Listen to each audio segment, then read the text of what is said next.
Do you enjoy being frugal? And do you need to shop for groceries? And does it sometimes seem like those two things are incompatible with each other? Well, in this video, I'm going to bring them together for you with 10 frugal grocery shopping tips. Welcome, I'm Amy, and here at Frugal Over 50, I share tips and tools for frugal living. Bienvenidos a todas y a todos. En este video les voy a compartir 10 consejos para la compra de comestibles frugal. To introduce this topic, I want to let you know that I came across one of my own old videos from like 5 or 6 years ago where I gave 10 frugal grocery shopping tips, and I went back and watched it, and I was like, you know what? Most of this I still agree with, and I want to talk about it again and update it. And then there are a couple of things that I don't agree with anymore, or that I would do slightly differently. So I'm gonna sit here and chat with you for some of these, and then for some we're gonna go right into my kitchen, and I'm gonna walk you through what I do, and stick around to the very end because I have a bonus for you, and I have a question. You don't wanna miss either of them. Tip number 1 that I had to share with you all those years ago, and that made me chuckle a little bit, and actually was the thing that made me wanna come back and update this video, was that I said that you should use cashback apps on your phone to get money back from receipts that you scanned and that sort of thing.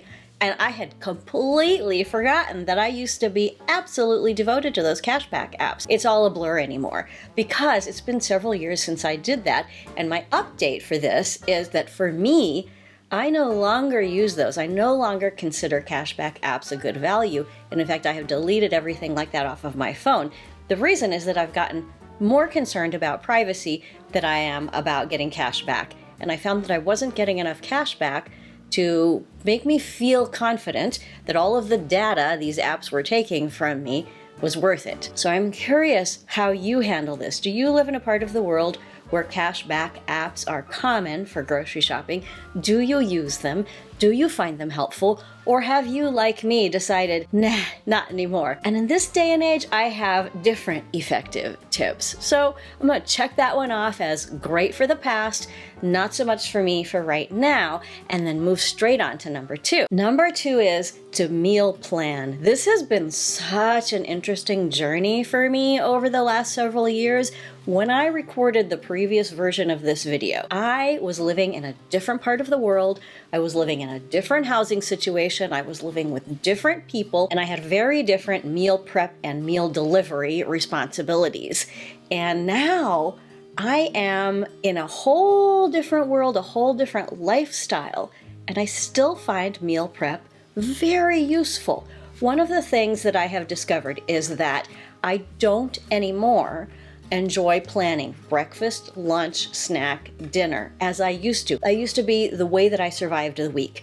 I would plan every single thing out so that when I then went grocery shopping and when I went through my day, I could just look at my meal plan and go, this is what we're serving, this is what we're doing, especially with like running around with kids and that sort of thing. That's all over for me. And what I like to do now is prep ingredients. So I don't necessarily have a whole meal plan of this is what I will eat on Monday for breakfast. This is what I will have on Wednesday for lunch. This is what I will have on Friday for dinner. And here's what I will have for snacks. It's more like, what ingredients do I want to prep so that I can combine them in different ways depending on what I feel like eating at any given time. I have much more freedom than I used to on what time I eat, on how much I eat, on where I eat. It's just a whole lot of freedom, but I still meal prep. Do you meal prep?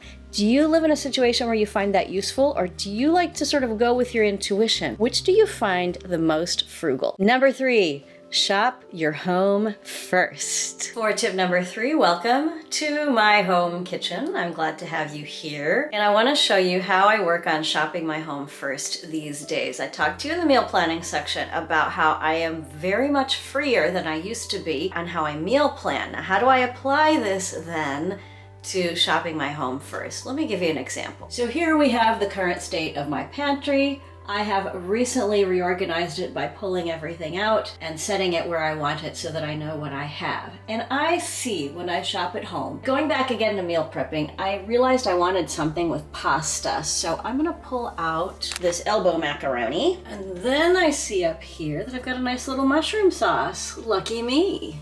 Okay, well, if I were 8, that would be a meal, but I want something a little bit more. What do I have over here? Oh, look, I have onions. Now we're getting somewhere. Let's check the freezer. Ooh, looky, I got some garlic. Now it looks like I'm shopping at home for a grown-up. What else do I have to make this even heartier? Back to the freezer. Ooh, looky in here. Thank you, past me, for getting the ground beef. Look, I've got 2 pounds in here that still need to be used. But imagine, if you will, I cook the elbow macaroni because my inner 8-year-old will be happy. I put the mushroom sauce, I add the onion and the garlic just to add a little extra flavor, and I cook up that ground beef. I mix it all together, and lo and behold, I have shopped at home. I have got something that I can eat probably for a few days, and I don't mind eating leftovers. If I minded eating leftovers, I might cook the sauce and freeze it in individual portions and then just cook small portions of pasta. I can't be bothered. I'm just gonna cook the whole thing. Stick it in a big plastic container, leave it in the fridge, and eat it for several days. I'll be happy. I've shopped at home. Number 4, check your budget. Okay, so I have meal planned.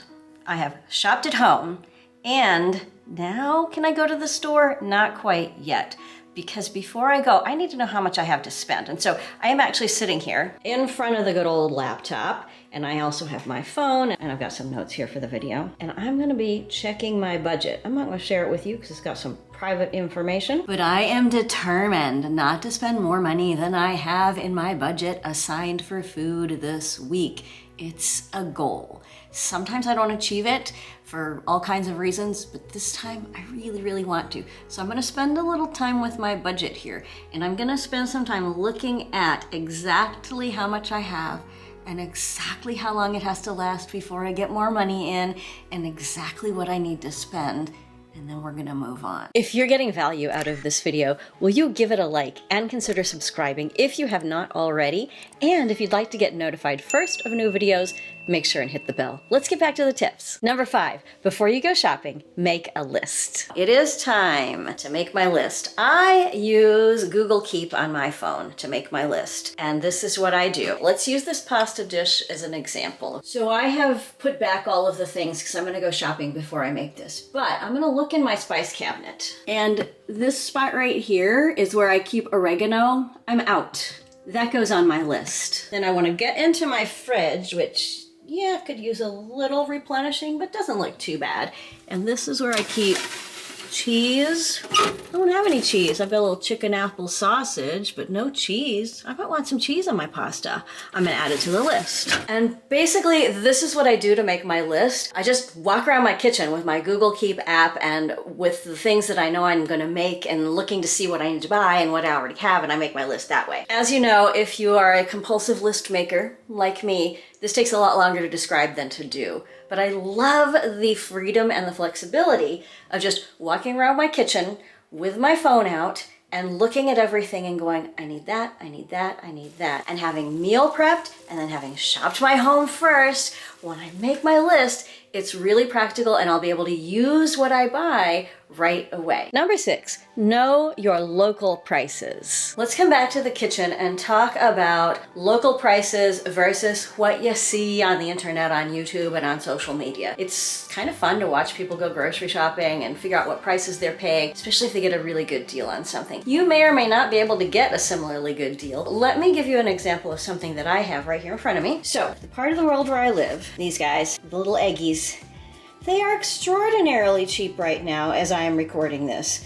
Will that possibly change? Yeah, possibly. But right now, they're super cheap source of protein. I recently had the wonderful opportunity to visit Japan, where eggs are extremely expensive and very limited as to how many you can buy at any given store at any given time. And so if I were to say, wow, eggs are so much a better deal here, I should buy a whole lot of them because I'm here, not necessarily. Similarly, in Japan, I might just actually need eggs and I just need to cut back on something else. Look at your particular situation in terms of your own needs. Do I need to stock up on eggs? No, I have 18 and another dozen in the fridge. I'm fine. Yeah, they're cheap, but I'm good. Now, On the other hand, here we have miso, a beautiful soybean paste that makes delicious soups, sauces, and all kinds of lovely things. Where I live, it's a bit of a specialty gourmet item. In Japan, super cheap. Should I not buy it here where I live to make the sauces and soups that I want to make? No, I should buy it, but I have to plan it in my budget. And it's certainly fine for me to think nostalgically of my trip to Japan and how cheap the miso was there, but that's not my reality. So understanding where I live, what I want, what I need, and how to adjust my purchases accordingly, super important. Know those local prices. Number 7, and a classic of the genre, eat before you go to the grocery store. We have heard it all our lives. Since we ourselves were children, it's a classic because it never gets old. I sometimes think to myself, it's early in the morning, Target is just opening up, I can get to the grocery store before anybody gets there, and I'll go shopping, and I rush out the door not having breakfasted. No, bad idea. I come home with all kinds of crazy stuff. Even if I had, for instance, just picked up my delightful little thing of mixed nuts and made myself a little snack of mixed nuts before I went, that would have been better. Do you know how many shiny, lovely food things they sell at Target for people who are hungry and shopping? Don't be like me. Always remember to eat before you go shopping. Number 8, do you have some staples that you just always keep on hand? Stock up as needed. Join me down here in my lower pantry where we talk about stocking up on staples. How do you stock up on staples? Let me show you what I do. Here, down below the sink,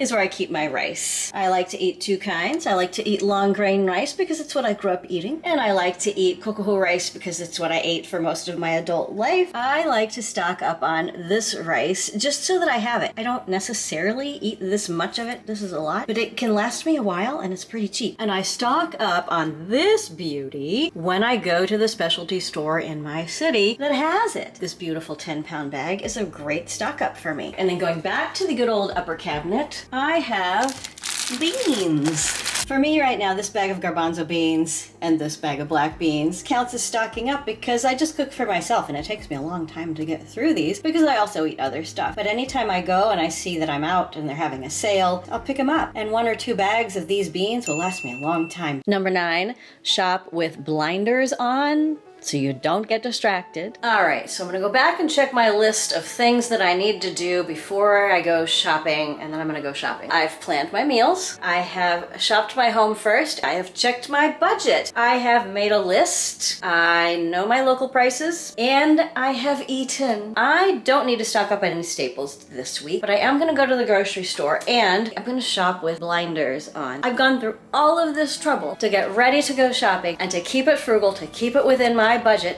and to make it food that I know is gonna work with what I already have. And this pantry is not that big. I don't have room for a whole lot of more stuff. I need to take care that I don't overfill it with things that I just grabbed off the shelf just because. So I'm shopping with blinders on. I'm gonna keep going. Number 10, and new for this era, for me at least, is to do grocery pickup or grocery delivery. I have discovered the joys of ordering my groceries to be picked up a couple hours later for free, or relatively cheaply having them delivered. So if I am feeling vulnerable and if I'm feeling a little bit like I might be doing some impulse spending on things I don't need, I will place a pickup or delivery order and I don't even go into the store. So that idea about blinders, I just take it to the next level. Do you shop with blinders on, or do you do pickup or delivery? Tell me your favorite way to get through your grocery store shopping and stay within your list and within your budget. If you're still here at the video, thank you, and I have a bonus to reward you, which is to buy food that you actually like. There's a lot of stuff that people tell us that we should buy, but what do you actually like? What do you want to eat? Keep it healthy, but make it something that you enjoy. Thank you for joining me in my kitchen today. It's been so much fun having you. As we look around, I want to remind you to think about what you have, and I hope that as you shop around, that you will buy food that you like, that you'll enjoy it. And tell me what you like to eat. Now, instead of a quote today, I have a question for you to close out. You share the quote of the day. What is your favorite frugal grocery shopping technique? Come on, don't be shy. Share down below. And remember, wherever you are on your frugal living journey, take the next step, whatever that next step is for you. And know that you are not alone. And I am so proud of you. Live frugally, change your life, and together we will change the world. I can't wait to see you again soon. Nos vemos pronto. Bye!